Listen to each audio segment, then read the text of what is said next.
Riset Kemenkominfo selama nyaris 2 tahun belakangan menemukan ribuan konten hoax yang tersebar di Facebook. Mengapa disinformasi dan berita bohong tumbuh lebih subur di Facebook dibandingkan di platform media sosial lainnya? Facebook terbukti menjadi sarang hoax terkait isu pandemi COVID-19. Hal itu diketahui dari hasil riset yang dilakukan Kementerian Komunikasi dan Informatika mulai awal tahun lalu hingga November 2021. Penelitian tersebut menunjukkan 4.432 konten hoax terkait COVID-19 tersebar di Facebook. Angka ini jauh di atas sebaran hoax yang terdapat di Twitter, sebanyak 572 buah, YouTube 55 buah, Instagram 47 buah, dan TikTok yang cuma 25 buah. Facebook sebagai platform media sosial yang dibanjiri hoax pernah dikaji oleh akademisi Universitas New York dan Université Grenoble Alpes Prancis. Riset kedua universitas tersebut memperlihatkan konten disinformasi atau berita bohong di Facebook 6 kali lebih banyak diakses daripada konten-konten yang berbasis fakta. Interaksi atau engagement seperti likes dan share untuk konten hoax juga diketahui 6 kali lebih banyak dibandingkan dengan berita-berita faktual. Populernya Facebook sebagai medium penyebaran hoax berhubungan erat dengan kenyataan bahwa platform media sosial tersebut memiliki basis pengguna terbesar di dunia. Facebook merupakan jejaring sosial pertama yang berhasil melampaui 1 miliar akun terdaftar. Dan hingga Oktober lalu, Facebook telah memiliki lebih dari 2,89 miliar pengguna aktif. Bahkan WhatsApp dan Instagram yang bersama Facebook berada di bawah naungan perusahaan induk, yaitu Meta Platforms, termasuk dalam 4 besar media sosial dengan pengguna terbanyak. Tak sulit bagi sebuah berita bohong menyebar dengan cepat di jagat maya.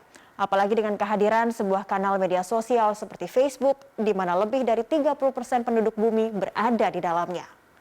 Mark Zuckerberg, sang pendiri Facebook, mengetahui hal ini.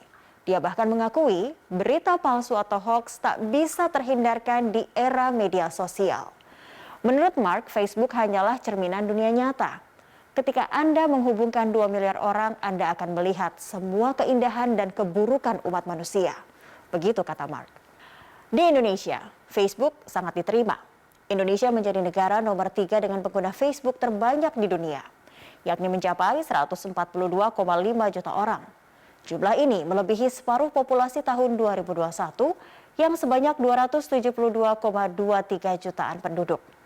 Atau untuk lebih tepatnya 52,3%-nya.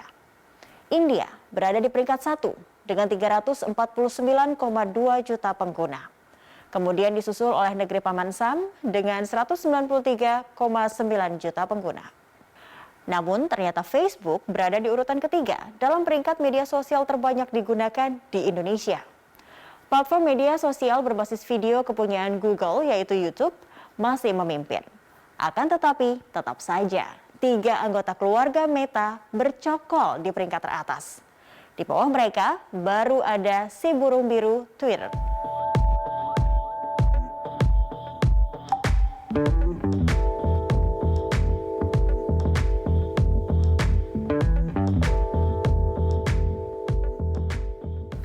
Menurut sebuah studi terbaru yang dilakukan Reuters Institute, telah terjadi perubahan cara masyarakat Indonesia dalam mengonsumsi berita.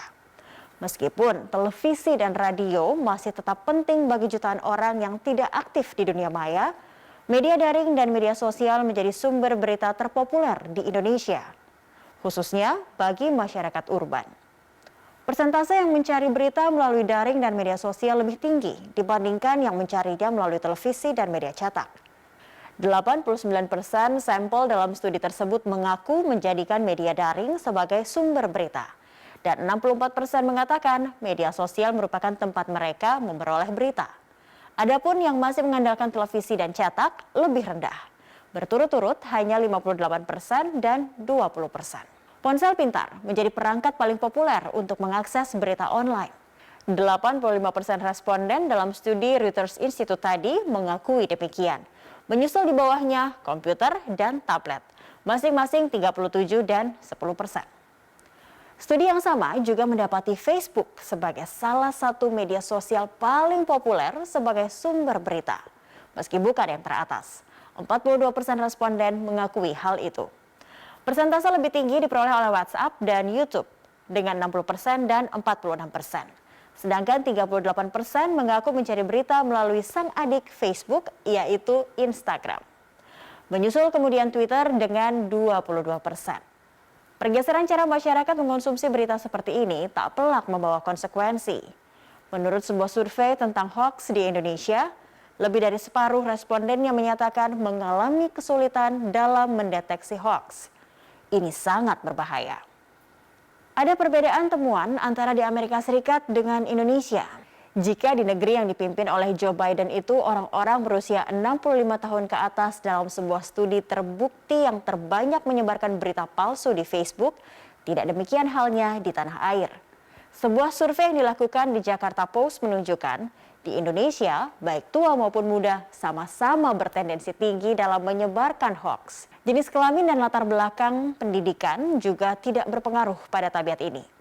Survei tersebut mengatakan 30% dari 480 responden yang tersebar di seluruh Indonesia punya kecenderungan menyebarkan hoax di media sosial.